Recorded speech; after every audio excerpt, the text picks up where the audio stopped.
Hej, jeg hedder Manuel, og jeg skal tale til Sager der nærer gudstjenesten i juni.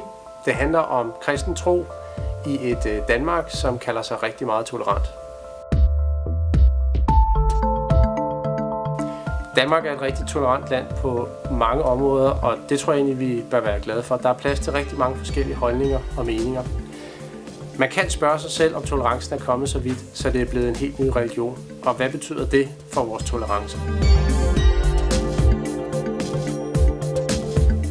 Hvis man tror, man har fundet sandheden, så kan det meget let føre til, at man bliver intolerant eller i hvert fald arrogant over for andre. For det handler bare om at få dem til at se tingene sådan, som jeg ser dem. Og måske holder man op med at lytte. Der er også nogen, der kalder sig kristne og som er intolerante. Men jeg vil gerne, at vi kigger på, hvorfor det ikke kan lade sig gøre. Både at tro på det kristne budskab og være intolerant. Der er stor forskel på at være virkelig tolerant og så at være fuldstændig ligegyldig.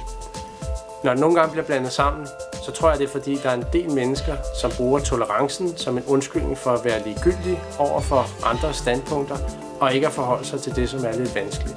Vi skal prøve at kigge på, hvad er forskellen, og hvordan kan vi adressere det, også med det kristne budskab.